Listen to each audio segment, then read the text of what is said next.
مجرم کے بارے میں ضرور کچھ نہ کچھ جانتا ہے۔ کاش ہمیں صرف یہی علم ہو جائے کہ ہم کیا جانتے ہیں، تو میں یہ دلی یقین سے کہہ سکتا ہوں کہ اسی میں قاتل کا راز پوشیدہ ہے۔ ہمیں اس کے بارے میں کچھ علم نہیں، آیا وہ بوڑھا ہے یا جوان، گورا ہے یا سانولا، ہم میں سے کسی نے اسے دیکھا تک نہیں اور نہ اس سے گفتگو کی ہے۔ ہم میں سے ہر فرد بار بار اپنے دماغ پر زور ڈال کر فیصلہ کر چکا ہے، کسی کو کچھ معلوم نہیں، کچھ بھی نہیں۔ پوئرو نے کہا، نہیں مسٹر کلارک، ایسا نہ کہیے۔ مثال کے طور پر مس گرے نے ہمیں بتایا تھا کہ جس روز سر مائیکل کلارک قتل کیے گئے ہیں، اس روز مس گرے نے نہ کسی اجنبی شخص کو دیکھا تھا اور نہ اس سے گفتگو کی تھی۔ تھورا گرے نے اس بات میں سر کو جنبش دی۔ جی ہاں، میں نے یہی بات کہی تھی اور یہ بات صحیح ہے۔ کیا واقعی صحیح ہے؟ پوئرو نے کہا، حالانکہ لیڈی کلارک نے ہمیں بتایا ہے کہ انہوں نے کمرے کی کھڑکی سے دیکھا کہ آپ دروازے کی سیڑھیوں پر کھڑی ایک اجنبی شخص سے باتیں کر رہی تھی۔ لیڈی کلارک نے مجھے کسی اجنبی شخص سے بات کرتے ہوئے دیکھا۔ مس گرے نے حیرت سے آنکھیں پھاڑ کر کہا، پھر اس نے زور زور سے نفی میں سر ہلایا۔ میرا خیال ہے لیڈی کلارک کو ضرور غلط فہمی ہوئی ہے، میں نے تو کبھی ایسا نہیں کیا۔ دفعتاً اس کے منہ سے کلمہ تحیر بلند ہوا اور اس کے چہرے پر جوش و اضطراب کی ہلکی سی لہر دوڑ گئی۔ اب مجھے یاد آ گیا، توبہ توبہ، میں کتنی بے وقوف ہوں، میں تو اس کے بارے میں قطعاً بھول چکی تھی۔ مگر دیکھیے، وہ شخص تو قطعی غیر اہم تھا، بہت معمولی سا آدمی۔ وہ ان لوگوں میں سے تھا جو گھر گھر پھیری کر کے جرابیں بیچا کرتے تھے۔ آپ کو معلوم ہوگا کہ بہت سے برخاست شدہ سابق فوجی سپاہی یہ کام کرتے ہیں، وہ بس مصر ہو جاتے ہیں کہ ضرور جرابیں خریدی جائیں، کسی طرح پیچھا نہیں چھوڑتے۔ وہ شخص بھی جرابیں بیچنے آیا تھا۔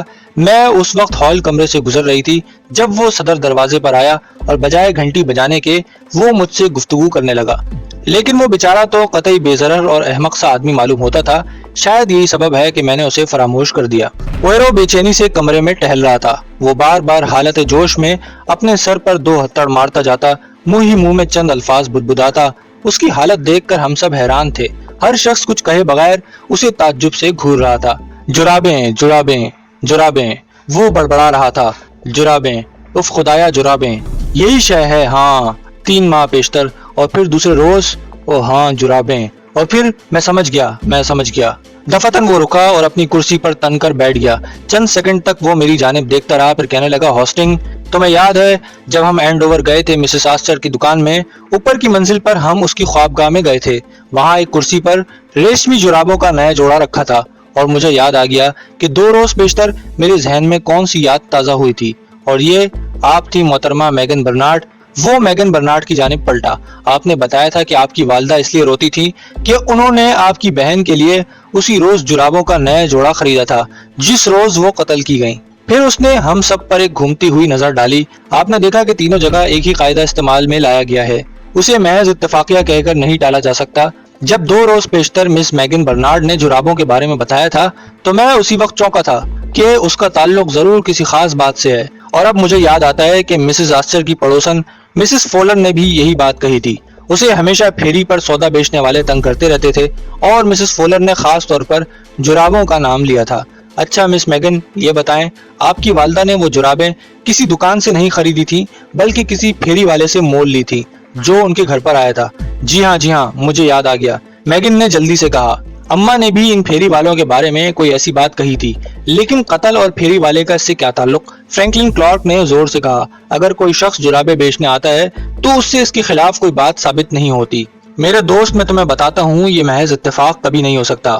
تینوں وارداتوں میں وہی جرابیں ایک ہی آدمی فروخت کرتا پھرتا ہے۔ ضرور وہ جاسوسی کی نیت سے وہاں جرابیں بیچنے کے بہانے جاتا تھا۔ پھر وہ تیزی سے مس گرے کی جانب مخاطب ہوا، برائے کرم اس شخص کا حلیہ بیان کریں۔ حلیہ؟ مجھے تو یاد نہیں۔ ہاں، اس کی آنکھوں پر اینک لگی تھی اور میرے خیال ہے کہ ایک بوسیدہ اوور کوٹ بھی پہن رکھا تھا۔ محترمہ، یاد کیجئے۔ پوئرو نے بے چینی سے اسے ترغیب دی۔ مجھے تو اور کچھ یاد نہیں آتا، میں نے تو اس کی طرف غور سے دیکھا ہی نہیں، بس سرسری سی نظر ڈالی تھی، نہایت معمولی شخص۔ اب میں آپ کو کیسے بتاؤں؟ یوں سمجھ لیجئے کہ ان لوگوں میں سے تھا جن پر توجہ دینے کی ضرورت ہی محسوس نہیں کی جاتی۔ آپ نے بالکل صحیح کہا محترمہ، پوئرو نے نہایت سنجیدہ لہجے میں کہا۔ آپ نے قاتل کا جو حلیہ بیان کیا ہے، اسی حلیے میں ان تمام وارداتوں کا راز پوشیدہ ہے۔ بلا شبہ وہی قاتل تھا، بے شک وہ ان لوگوں میں سے تھا جن پر توجہ دینے کی ضرورت ہی محسوس نہیں کی جاتی۔ ہاں، اب اس بارے میں کوئی شک نہیں رہا، آپ نے قاتل کی شخصیت بیان کر دی ہے۔ الیگزینڈر بوناپارٹ ناشتے کی میز پر بے حس و حرکت بیٹھا تھا۔ میز پر برتنوں میں ناشتہ پڑے پڑے ٹھنڈا ہو چکا تھا، لیکن مسٹر کسٹ نے اس کی طرف دیکھا تک نہیں۔ چائے دانی کے قریب ہی ایک اخبار پڑھا تھا اور یوں معلوم ہوتا تھا جیسے وہ نہایت انہماک کے عالم میں اخبار پڑھ رہا ہے۔ دفتن وہ اٹھا اور کمرے میں بے چینی سے ٹہلنے لگا۔ 1 منٹ تک ٹہلنے کے بعد وہ پھر کھڑکی کے نزدیک رکھی ہوئی کرسی پر بیٹھ گیا اور ایک تکلیف دہ آہ بھرتے ہوئے ہاتھوں سے اپنا سر ڈھانپ لیا۔ اس دوران میں دروازہ کھلا اور اس کی میزبان خاتون مس ماربری دروازے میں کھڑی نظر آئی، لیکن مسٹر کسٹ نے دروازہ کھلنے کی آواز بھی نہ سنی۔ مسٹر کسٹ، دیکھیے آج کتنا عمدہ۔ ارے یہ کیا بات، آپ کی طبیعت کچھ خراب ہے؟ یہ سن کر اس نے اپنے ہاتھوں سے اپنے سر آزاد کیا اور بولا، نہیں مس ماربری، کوئی بات نہیں، میری طبیعت آج صبح سے کچھ اچھی نہیں۔ مس ماربری نے آگے بڑھ کر ناشتے کی ٹرے کا معائنہ کیا۔ او، آپ نے ناشتہ بھی نہیں چھوا؟ کیا وہی سر درد کا مرض ہے؟ نہیں، ہاں یہی بات ہے۔ خدا خیر کرے، تب تو آپ آج باہر نہیں جائیں گے۔ کسٹ یہ سن کر ایک دم چونک اٹھا۔ نہیں، مجھے ضرور جانا ہے، نہایت اہم کاروباری معاملہ، بہت ضروری۔ اس کے ہاتھ بری طرح کانپ رہے تھے۔ مسز ماربری نے اس کی کیفیت دیکھ کر کہا، خیر اگر ضروری کام ہے تو ضرور جانا چاہیے، اس مرتبہ آپ کہیں دور جائیں گے؟ نہیں، اس نے چند لمحے تک تامل کیا، میں چیٹنم تک جا رہا ہوں۔ خوب، بہت خوب، مس ماربری نے کہا، بڑی بہترین جگہ ہے، میں بھی عرصے تک وہاں رہ چکی ہوں، دکانیں اور بازار تو بہت ہی خوبصورت ہیں۔ جی ہاں۔ مس ماربری نے نیچے جھک کر میز کے پاس گرا ہوا اخبار اٹھایا اور سرخیوں پر نظر ڈالی اور بولی، خدا رحم کرے، اخباروں میں سوائے قتل و غارت کے اور کچھ نہیں ہوتا۔ توبہ، مجھے تو اختلاج ہونے لگتا ہے یہ خبریں دیکھ کر۔ کسٹ کے ہونٹ ہلے لیکن منہ سے کوئی آواز نہ نکل سکی۔ ڈونکاسٹر، مسز ماربری اخبار پڑھتے ہوئے بولی، اب اس مقام پر وہ جنونی قاتل ایک اور واردات کرے گا۔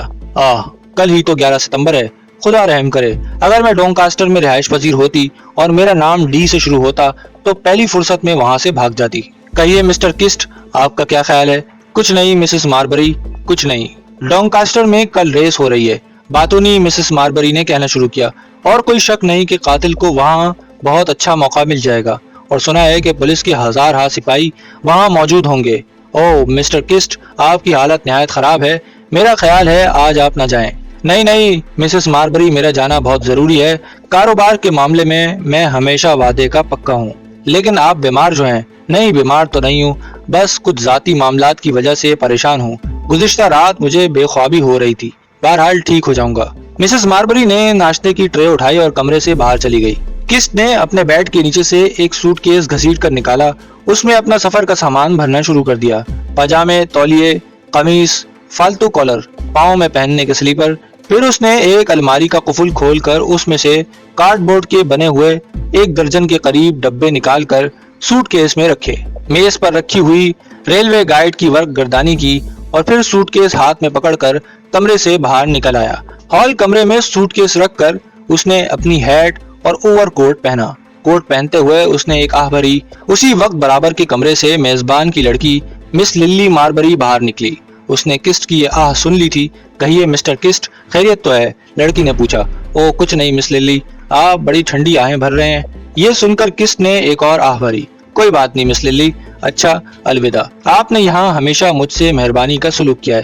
ارے صاحب، آپ اس طرح تو الوداع نہ کہیں جیسے ہمیشہ کے لیے یہاں سے جا رہے ہوں۔ للی نے ہنس کر کہا، نہیں بے شک ایسی بات نہیں، کہیے اس مرتبہ آپ کہاں کے ارادے سے نکلے ہیں؟ کسی سمندری قصبے کی جانب؟ نہیں چیٹنم تک۔ ہاں جگہ تو اچھی ہے لیکن اتنی اچھی نہیں جتنی ٹارکوئے۔ اگلے سال کی تعطیلات میں میرا وہاں جانے کا ارادہ ہے۔ وہ خوب یاد آیا، جب آپ وہاں گئے تھے تبھی ABC نے قتل کی واردات کی تھی۔ ہاں لیکن ٹارکوئے سے چیسٹن 6-7 میل پر ہے۔ خیر بات تو ایک ہی ہے، ممکن ہے وہیں بازار میں قاتل گھومتا رہا ہو اور آپ اس کے برابر سے گزرے ہوں۔ ہاں ہو سکتا ہے، مسٹر کسٹ نے انتہائی کرب سے کہا۔ مسٹر کسٹ، کیا آپ کی طبیعت کچھ خراب ہے؟ میں بالکل ٹھیک ہوں۔ اچھا مس ماربری، الوداع۔ اس نے سر پر ہیٹ کا رخ درست کیا، اپنا سوٹ کیس اٹھایا اور تیز چلتا ہوا صدر دروازے سے باہر نکل گیا۔ عجیب آدمی ہے، للی ماربری نے سوچتے ہوئے کہا، اور مجھے تو یہ شخص خود آدھا دیوانہ معلوم ہوتا ہے۔ انسپیکٹر کروم اپنے ماتحت آفیسرز کو کہہ رہا تھا، جرابیں بنانے والی تمام فرموں اور ان کے ایجنٹوں کی ایک مکمل فہرست بنا کر مجھے دے دو، اور ان تمام آدمیوں کے نام بھی اس فہرست میں شامل ہونے چاہیے جو کمیشن پر گھر گھر جا کر جرابیں فروخت کرتے ہیں اور گاہکوں سے آرڈر وصول کرتے ہیں۔ یہ کام بھی ABC KC کے سلسلے میں ہے جناب۔ ہاں، مسٹر ہرکول پوئرو کا ایک خیال یہ بھی ہے کہ ان وارداتوں کا ذمہ دار جرابیں بیچنے والا کوئی شخص ہے۔ اس کے لہجے میں طنز کا عنصر صاف معلوم ہوتا تھا۔ ممکن ہے یہ نظریہ بیکار ہی ہو لیکن ہمیں معمولی سی غفلت بھی نہیں کرنی چاہیے۔ ٹھیک ہے سر، ماتحت آفیسر بولا۔ بلا شبہ مسٹر پوئرو نے اپنے وقت میں بعض کارنامے ضرور انجام دیے ہیں لیکن اب ان کا دماغ فیل ہو چکا ہے اور وہ ایک شیخی خورا آدمی ہے۔ انسپیکٹر کروم نے کہا، ہمیشہ لنترانیاں کرتا ہے۔ اچھا، اب ڈونکاسٹر کے انتظامات کے متعلق غور کریں۔ ٹام ہارٹنگن نے للی ماربری سے کہا، آج صبح میں نے تمہارے خپتی مہمان کی زیارت کی ہے۔ کون؟ مسٹر کسٹ؟ ہاں وہی۔ اسٹن کے ریلوے اسٹیشن پر وہ یوں پھر رہا تھا جیسے وہ کوئی گمشدہ مرغی ہو۔ میرا خیال ہے کہ وہ نصف پاگل ضرور ہے اور ضرورت ہے کہ ایک آدمی ہر دم اس کی نگرانی اور حفاظت کرتا رہے۔ پہلے تو اس نے اپنے ہاتھ سے اخبار گرا دیا اور پھر ٹکٹ۔ میں نے اسے ٹکٹ اٹھا کر دیا ورنہ اس بندے خدا کو تو پتہ ہی نہ تھا کہ ٹکٹ گر چکا ہے۔ ٹکٹ لے کر اس نے انتہائی بوکھلاہٹ میں میرا شکریہ ادا کیا مگر مجھے یقین ہے اس نے پہچانا بھی نہیں ہوگا۔ ارے ہاں، للی کہنے لگی، اس نے تمہیں غور سے دیکھا ہی کب ہے؟ بس سرسری طور پر ہال سے گزرتے وقت تمہارا اس کا سامنا ہوتا ہے۔ پھر وہ دونوں فرش پر ڈانس کرنے لگے۔ دفتن للی کہنے لگی، کس جگہ کا نام لیا تم نے؟